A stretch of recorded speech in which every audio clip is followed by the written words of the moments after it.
Thank you every one, ಇಲ್ಲಿ ಬಂದಿರೋ ಎಲ್ರಿಗೂ ತುಂಬ ಥ್ಯಾಂಕ್ಸ್.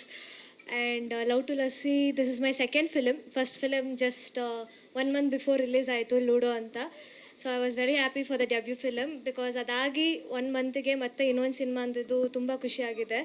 ಆ್ಯಂಡ್ ಇವತ್ತು teaser launch and audio launch ತುಂಬ ಚೆನ್ನಾಗಿ ಬಂತು. ಯಾಕಂದರೆ ಶೂಟಿಂಗ್ ಮಾಡಿದಾಗ ಆಲ್ರೆಡಿ ಚೆನ್ನಾಗಿತ್ತು ಸಿನಿಮಾ ಸ್ಟೋರಿ ಎಲ್ಲನೂ. ಇನ್ನು ಇವಾಗ ನೋಡುವಾಗ ಇನ್ನೂ ಅದ್ಭುತವಾಗಿ ಕಾಣ್ತಿದೆ. So thank you so much Hariprana sir, ತುಂಬ ಚೆನ್ನಾಗಿ ತೋರಿಸಿದ್ದೀರಾ as a actress. I feel very happy to be a part of this character. And ಇನ್ನೂ ಇಂಪಾರ್ಟೆಂಟಾಗಿ ಹೇಳಬೇಕಂದ್ರೆ ರೈಟಿಂಗ್ಸ್, ಡೈರೆಕ್ಟರ್ ಸರ್ ರೈಟಿಂಗ್ ಬಂದು ತುಂಬ ಚೆನ್ನಾಗಿ ಬರ್ಕೊಟ್ಟಿದ್ದಾರೆ. ಬಟ್ ಏನಂದರೆ ಆನ್ ಸ್ಪಾಟಲ್ಲಿ ಕೊಟ್ಟರು, ಅದು 1 ಡೈಲಾಗ್ 2 ಡೈಲಾಗ್ ಅಲ್ಲ, 2-3 ಪೇಜಸ್ ಒಟ್ಟಿಗೆ ಕೊಡ್ತಿದ್ರು. That was the only thing. But very beautiful writing sir, ತುಂಬ ಚೆನ್ನಾಗಿತ್ತು. And my co star Aryan ತುಂಬ ಚೆನ್ನಾಗಿ ಸಪೋರ್ಟಿವ್ ಆಗಿದ್ದರು. This is our second film, because even ಲೂಡೋದಲ್ಲೂ ಅವರೇ ನನ್ನ ಪೇರಾಗಿದ್ದರು. So it was really good working with him. And not only that, even song, when it comes to song, Vinu Manasu sir ತುಂಬ ಚೆನ್ನಾಗಿ ಮಾಡಿದ್ದೀರಾ. ಪರ್ಸ್ನಲ್ ಫೇವ್ರೇಟ್ ಅಂದರೆ ನನಗೆ ಪ್ಯಾಥೋ ಸಾಂಗ್ ಅಷ್ಟೇ. ಯಾಕಂದರೆ ಅದು ತುಂಬ ಚೆನ್ನಾಗಿ, ತುಂಬ ಎಮೋಷ್ನಲ್ ಆಗಿದೆ ಆ song. So I really love that song particularly. So thank you all so much. So ಪ್ರತಿಯೊಬ್ಬರು ಸಿನಿಮಾ ನೋಡಬೇಕು, ಯಾಕಂದರೆ ಸರ್ ಹೇಳ್ದಂಗೆ ತುಂಬ ಸಿನಿಮಾಗಳು, ಹೊಸ ಹೊಸ ಸಿನಿಮಾಗಳೇ ಬರ್ತಾ ಇದೆ. ಬಟ್ ಅದು ಹೊಸ ಸಿನಿಮಾಗೆ ನಿಲ್ಲಬಾರ್ದು ಅಷ್ಟೇ.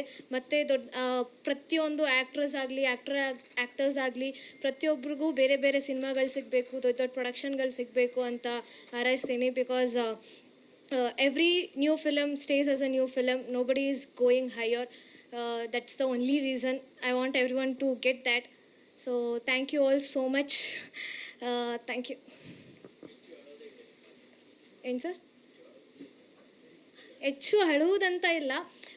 ಪ್ರತಿಯೊಂದು ಲವ್ ಸ್ಟೋರಿನಲ್ಲೂ ಏನೇನಿದೆಯೋ ಅದೆಲ್ಲ ಇರುತ್ತೆ. ಬಟ್ ಅದರ್ ದ್ಯಾನ್ ಲವ್, ಇಲ್ಲಿ ಎಲ್ಲ ಸಂಬಂಧಕ್ಕೂ ಇರೋ ರಿಲೇಷನ್ಶಿಪ್ನ ತುಂಬ ಚೆನ್ನಾಗಿ ತೋರಿಸಿದ್ದಾರೆ. ನಾಟ್ ಓನ್ಲಿ ಲವ್ ಸ್ಟೋರಿ, ಇವಾಗ ಸರ್ ಹೇಳ್ದಂಗೆ father and son, father and daughter, ಈ ಥರ ಪ್ರತಿಯೊಂದು ಸಂಬಂಧನೂ ನೀಟಾಗಿ ತೋರಿಸಿದ್ದಾರೆ. ಅದರ್ ದ್ಯಾನ್ ಲವ್ ಎಲ್ಲನೂ ಇರುತ್ತೆ ಈ ಸಿನಿಮಾದಲ್ಲಿ. ನಾಟ್ ಓನ್ಲಿ ಜಸ್ಟ್ ಒಂದು ನಾರ್ಮಲ್ ಲವ್ ಸಿನಿಮಾ ಅನ್ನೋದಕ್ಕಿಂತ ಇದರಲ್ಲಿ ಸಂಬಂಧಕ್ಕೆ ಬೆಲೆ, ಅದು ಹೆಂಗಿರುತ್ತೆ, ಅದು ಯಾವ ಥರ ಒಂದು ಎಮೋಷನ್, ಫೀಲ್ ಎಲ್ಲನೂ ತೋರಿಸಿದ್ದಾರೆ. And particularly when it comes to female character, so ಪ್ರತಿಯೊಂದು ಫೀಮೇಲ್ಸು ನೋಡಬೇಕು. ಯಾಕಂದರೆ ಫೀಮೇಲ್ಸ್ಗಿರೋ ಎಮೋಷನ್ಸು ತುಂಬ ಡಿಫ್ರೆಂಟಾಗಿ ತೋರಿಸಿದ್ದಾರೆ. ಪ್ರತಿಯೊಂದು ಸಿನಿಮಾದಲ್ಲಿ ಅದು ಇರುತ್ತೋ ಇಲ್ವೋ ಗೊತ್ತಿಲ್ಲ, ಬಟ್ ಈ ಫಿಲಮಲ್ಲಿ ಚೆನ್ನಾಗಿ ತೋರಿಸಿದ್ದಾರೆ. That is the most important thing ಇದರಲ್ಲಿ.